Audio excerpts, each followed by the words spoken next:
আসসালামু আলাইকুম শিক্ষার্থী বন্ধুরা, টেকনিক ইজি এডুকেশনে তোমাদের সবাইকে স্বাগত জানাচ্ছি। আমি মোহাম্মদ উজ্জ্বল। খেয়াল করে দেখো, আমরা আজকের এই ক্লাসটিতে আলোচনা করব আমাদের ইজি অ্যাকাউন্টিং বইয়ের তৃতীয় অধ্যায় দুতরফা দাখিলা পদ্ধতি। এই অধ্যায়ে দিনাজপুর বোর্ড 2025-এ আমাদের যে প্রশ্নটি এসেছিল, আমরা আজকের ক্লাসে ওই প্রশ্নটি সমাধান করার চেষ্টা করব। আমরা যদি একটু খেয়াল করে দেখি, আমাদের দিনাজপুর বোর্ড 2025-এর প্রশ্নটিতে কি বলা হয়েছে? বলা হয়েছে জনাব সাবরিনা তার ব্যবসা প্রতিষ্ঠান সাবরিনা এন্টারপ্রাইজের যথাযথ হিসাব সংরক্ষণ করেন না। এই যে যখনই কোনো একটা প্রশ্নে আমাকে বলে দিবেন যে অমুক তিনি কি করেন না, যথাযথ হিসাব সংরক্ষণ করেন না, এই যে যথাযথ হিসাব সংরক্ষণ করেন না, বৈজ্ঞানিক পদ্ধতি অনুসরণ করেন না, ভুল বা ত্রুটিযুক্ত পদ্ধতিতে হিসাব সংরক্ষণ করেন, এই ধরনের কথাবার্তাগুলো বলা আছে মানেই ওই অঙ্কটা একটা একতরফা দাখিলা পদ্ধতির অঙ্ক। আমরা একটু পরের লাইনে খেয়াল করে দেখি, বলা আছে 1 জানুয়ারি 2022। ভাইয়া 1 জানুয়ারি 2022, 1 জানুয়ারি মানে কি? বছরের প্রথম দিন, বছরের শুরুর দিন। এই যে বছরের প্রথম দিন বা বছরের শুরুর দিনকে আমরা বলি হচ্ছে প্রারম্ভিক। তার মানে তার ব্যবসায়ে প্রারম্ভিক সম্পদ ও দায়ের পরিমাণ ছিল যথাক্রমে কত টাকা ভাইয়া? প্রারম্ভিক সম্পদ ও দায়ের পরিমাণ 3,20,000 টাকা ও 1,45,000 টাকা।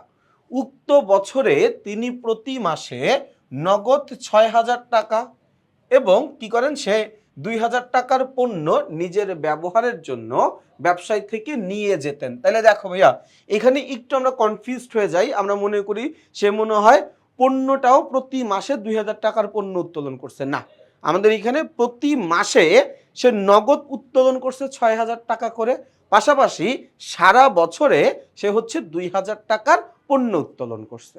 এরপরে কি বলা আছে? নতুন করে ব্যক্তিগত 30,000 টাকার কম্পিউটার ব্যবসায় বিনিয়োগ করেন 31শে ডিসেম্বর 2022 তারিখে। ভাইয়া কয় তারিখ বলছি একটু খেয়াল করে দেখো, বলছে 31শে ডিসেম্বর 2022 তারিখে তার ব্যবসায়। তাহলে এই যে আমার 31শে ডিসেম্বর 2022, এটা কি আমার জন্য বছরের শেষের দিন বা সমাপনী দিন, তাই না? তাহলে এটা হচ্ছে কি আমার জন্য সমাপনী। সমাপনীর সম্পদ ও দায়গুলো কি কি ছিল? নগদ, আসবাবপত্র, প্রাপ্য হিসাব, অগ্রিম খরচ, মজুদ পণ্য, ব্যাংক ঋণ, প্রদেয় হিসাব, অনুপার্জিত আয়, এই ধরনের লেনদেনগুলো আমার বলা আছে। ক নম্বর প্রশ্নে আমাকে বলছে যে সাবরিনা এন্টারপ্রাইজের প্রারম্ভিক মূলধনের পরিমাণ নির্ণয় করো। ভাইয়া আমরা প্রারম্ভিক মূলধন বের করার একটা সূত্র জানি। আমাদের প্রারম্ভিক মূলধন এটা বের করার সূত্র হচ্ছে প্রারম্ভিক সম্পদ মাইনাস প্রারম্ভিক দায়। আমরা যদি এই সূত্রের মধ্যেই শুধুমাত্র আমরা মানটা বসায় দিই, মান বসায় দিই বলতে দেখো তো ভাইয়া, আমার বছরের 1 তারিখে বা প্রারম্ভিকে কি বলা আছে? এই যে দেখো, আমার সম্পদ বলা আছে 3,20,000, দায় বলা আছে 1,45,000। তাহলে আমি যদি 3,20,000 মাইনাস 1,45,000 টাকা করে দেই, তাইলে আমার কত থাকবে ভাইয়া?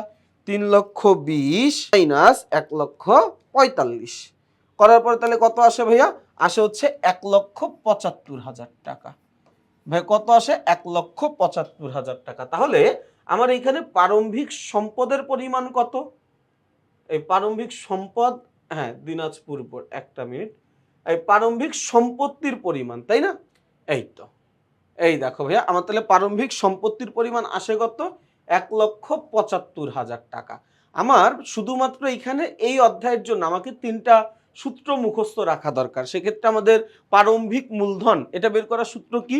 প্রারম্ভিক সম্পদ মাইনাস প্রারম্ভিক দায়। ওকে, ক নাম্বারটা আমাদের হয়ে গেল। খ নাম্বার প্রশ্নে কি বলেছে? খ নাম্বার প্রশ্নে আমাদেরকে বলেছে যে সাবরিনা এন্টারপ্রাইজের সমাপনী মূলধনের পরিমাণ নির্ণয় করো। ভাইয়া সমাপনী মূলধন এটা বের করার একটা সূত্র আমরা জানি। এটা বের করার একটা সূত্র আমরা জানি, সূত্রটা হচ্ছে সমাপনী সম্পদ মাইনাস সমাপনী দায়। আমি সমাপনী সম্পত্তি থেকে সমাপনী দায়ের পরিমাণটা বাদ দিয়ে দিব। এখন আমি যদি একটু প্রশ্নের দিকে তাকাই, আমাকে যখনই বলল যে 31শে ডিসেম্বর 2022 তারিখে তার ব্যবসায়ের নিম্নোক্ত সম্পদ ও দায় সমূহ ছিল, তাহলে নিচে যা কিছু আছে সবকিছুই কি তার সম্পদ ও দায়ের পরিমাণ, তাই না? তাহলে সম্পত্তিগুলো আমরা একটু আইডেন্টিফাই করি। এই যে নগদ, এটা তার সমাপনী সম্পদ। আসবাবপত্র, এটা তার সমাপনী সম্পদ। প্রাপ্য হিসাব, এটা তার সমাপনী সম্পদ। অগ্রিম মজুদ, এটা তার সমাপনী সম্পদ। তারপর হচ্ছে কি মজুদ পণ্য, এটা কি তার জন্য সমাপনী সম্পদ। তারপরে ব্যাংক ঋণ, প্রদেয় হিসাব আর হচ্ছে অনুপার্জিত আয়, এগুলো হচ্ছে তার জন্য সমাপনী দায়। এগুলো তার জন্য কি সমাপনী দায়, তাই না? তাহলে এইখানে যদি আমরা সূত্রের মধ্যে জাস্ট মানগুলো বসাইতে পারি, তাহলেও কিন্তু আমাদের খ নম্বরের প্রশ্ন চলে আসে। ভাইয়া আমাদের কি করতে হবে? সমাপনী সম্পদ থেকে আমরা বাদ দিয়ে দিব সমাপনী দায়ের পরিমাণ। সমাপনী সম্পত্তি থেকে আমরা বাদ দিব সমাপনী দায়ের পরিমাণ। তাহলে আমরা যদি একটু প্রশ্নটার দিকে তাকাই, আমার সমাপনী সম্পদ ছিল এইগুলা। সমাপনী সম্পদ ছিল এইগুলো: নগদ, আসবাবপত্র, প্রাপ্য হিসাব, অগ্রিম খরচ, মজুদ পণ্য, অফিস সরঞ্জাম। এখন তুমি বলতে পারো যে ভাইয়া অফিস সরঞ্জাম তো এই লিস্টে ছিল না। এই লিস্টে আসলে কিন্তু অফিস সরঞ্জাম ছিল না। দেখো, নগদ আছে, আসবাবপত্র আছে, প্রাপ্য হিসাব, অগ্রিম খরচ, মজুদ পণ্য, সবগুলো আছে। আসবাবপত্র, অফিস সরঞ্জাম কিন্তু নাই। অফিস সরঞ্জামটা তাহলে কোন জায়গা থেকে আসছে? এই যে মালিক ব্যক্তিগত 30,000 টাকা খরচ করে ব্যবসায়ে সে যে একটা কম্পিউটার দিছে, এটারে কি আমার হিসাবভুক্ত করতে হবে না? ভাইয়া সে যেহেতু বছরের মাঝামাঝি এই কম্পিউটারটা দিছে, তাহলে এই কম্পিউটারটা আমার জন্য একটা সমাপনী সম্পদ। এবং আমরা আমাদের ব্যবসায়ের ভাষায়, আমাদের ব্যবসায়ের হিসাব বিজ্ঞানের ভাষায় ইলেকট্রনিক্সের যে আইটেমগুলো আছে ওইটাকে আমরা বলি অফিস সরঞ্জাম। তাহলে মালিক যে নতুন করে 30,000 টাকার একটা কম্পিউটার দিছে, এই কম্পিউটারটা আমার জন্য তো একটা সম্পদ। কি ধরনের সম্পদ? সমাপনী সম্পদ। কি ধরনের সম্পদ?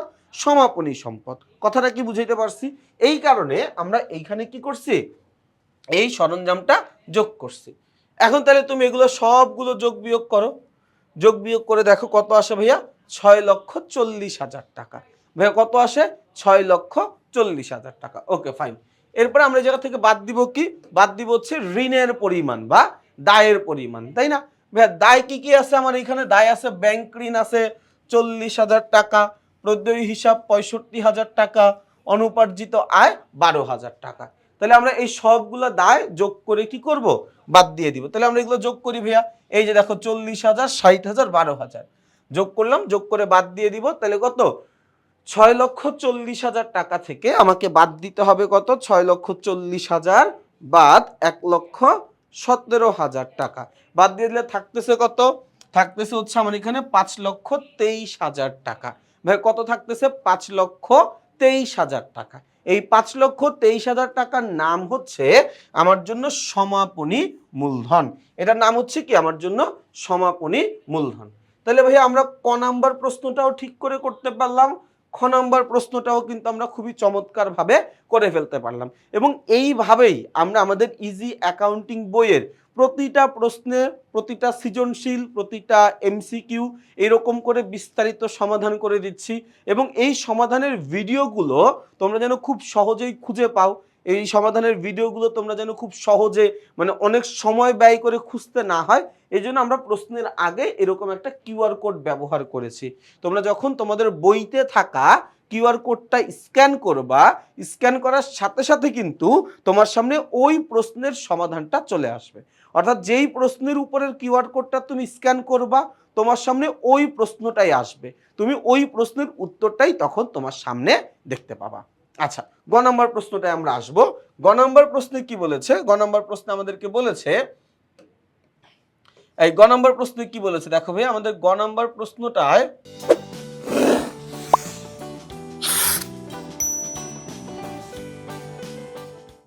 আমাদের গ নম্বর প্রশ্ন বলেছে যে সাবরিনা এন্টারপ্রাইজের লাভ বা ক্ষতির পরিমাণ নির্ণয় করো। ভাইয়া কিসের পরিমাণ? লাভ নাকি ক্ষতি? এটার পরিমাণ। লাভ বা ক্ষতির পরিমাণ নির্ণয় করতে বলছে, তাই না? আমরা যদি একটু খেয়াল করে দেখি, আমাদের লাভ বা ক্ষতি এটা বের করার একটা সূত্র আছে, তাই না? এটা বের করার একটা সূত্র আছে। সূত্রটা কি ভাইয়া? সূত্রটা হচ্ছে সমাপনী মূলধনের সাথে আমার উত্তোলনের পরিমাণ যোগ করতে হবে। ওকে, ফাইন, আমরা একটু যোগটা করব ভাইয়া। এই দেখো, সমাপনী মূলধন মাত্রই আমি খ নম্বর প্রশ্নে সমাপনী মূলধন বের করছি কত? 5,23,000 টাকা। খ নম্বর প্রশ্নে আমরাই বের করছি কত? 5,23,000 টাকা, তাই না? তাহলে আমরা এখানে 5,23,000 টাকা লিখি ভাইয়া। আমরা বের করছি কত? 5,23,000। এই যে এখানে আমি লিখবো 5,23,000 যোগ উত্তোলন।